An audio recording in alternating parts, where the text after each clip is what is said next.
Okay, I want to talk briefly about compatibility. Now, one of the issues with any operating system, be it Android, iOS, or Windows and so forth, is downwards compatibility.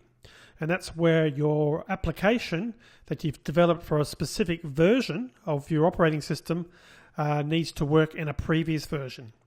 Now, Microsoft Windows is one example of an operating system where they went to great pains to make sure that, say, an app that was working in Windows XP would work in, say, Windows 2000 and even some of the earlier editions. So in other words, they made sure that the current edition didn't alienate all these old applications that worked on previous versions of Windows. Now, Android is much the same, but the thing is, it's not automatic, but with only a little bit of work, you can really have your cake and eat it too. In other words, you can create an app that takes advantage of the functionality and the great new features in Android Lollipop, but still have those applications work magically in previous editions of Android. Now, there is some work involved in this. It's not 100% automatic, but there's also not a lot of work. So Google produced a ton of support libraries to make sure that older Android devices running older versions can still take advantage of some of these newer features. So you do have to tell Android that you want to support these older devices.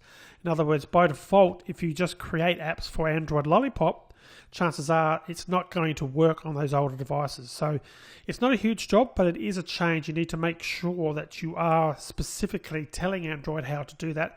And of course, yes, we will be covering that in the course. So why bother? Well, think of it this way. The vast majority of users take a long time to upgrade their phones to a new version of Android. Some may never upgrade. There's lots of Android devices, for example, that don't enable upgrades or can't be upgraded past a specific version. So if you don't support those users in some way, shape or form, they will not ever get to see your apps. So you could possibly be alienating yourself from a large percentage and probably the majority of Android users if you don't support at least some previous versions. And the way that Google Play works for your users, they won't even see your app unless their device supports your version. So in other words, if you're only producing an Android Lollipop version, it could be the best game out there or the best application.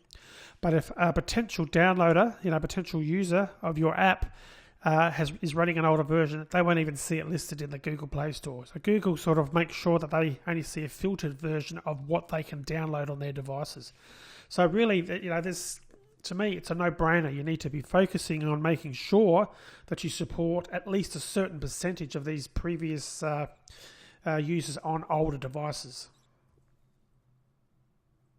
Yes, I'm putting it out there and saying it's essential for you to do this. With only a little bit more work, you can support and potentially get downloads of your app from a pile of new users.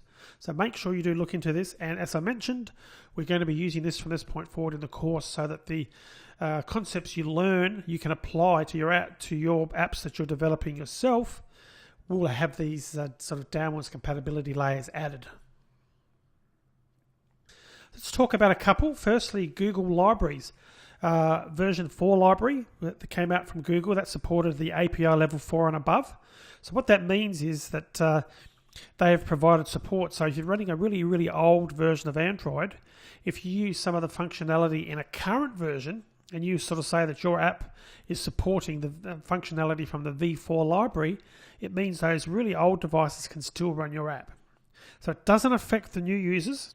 For example, if we look at version 7, the version 7 library, which came out to support API 7 and above, well, that's got card view support. Now, card view is something which we'll be talking about later in the course, and that was only introduced in Android Lollipop.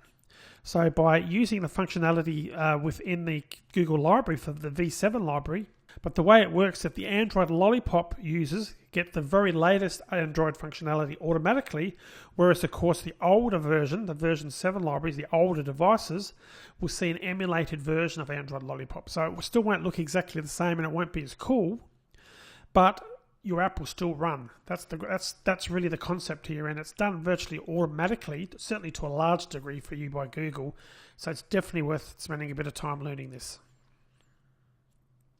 And go to developer.android.com/tools/support-library, and you can find a ton of information on Google Libraries. The other cool thing is the app compat library version 2.1, which of course is API 2.1, Android Lollipop. That has introduced material design for pre-Lollipop devices. Now this is seriously cool.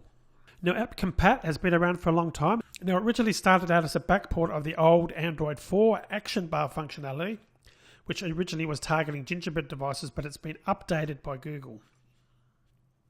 So Android Lollipop adds a toolbar, and the app compat v2.1 allows you to support this toolbar on older devices.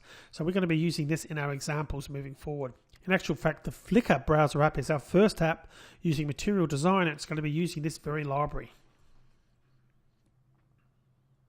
So check out this link. I'm not going to read it out. It's quite a long one, but that's the announcement when they made in October of this year.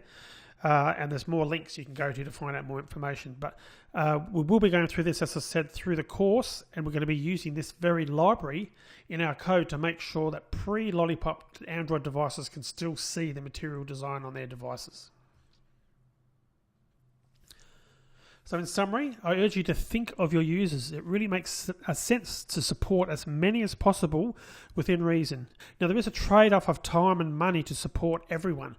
So I wouldn't suggest you necessarily go back and try and support everyone right back to API version 1, because you'd have to wonder if someone is still running a device on version 1 when an Android sort of came out in 2009. It's 5-year-old hardware. I mean, they probably can't download and do much anyway. We've targeted API 16 in this course, and that's been my suggestion as the minimum API level to support. But look, there's no reason why you cannot go back further if you wish. It's entirely up to you if you wish to go further back. The further you go back, the more work is involved in sort of supporting and using these other libraries to make sure that things work on those devices. Okay, so check out the Flickr browser app. Part 1 was downloading the data and parsing the JSON data and storing that on our device.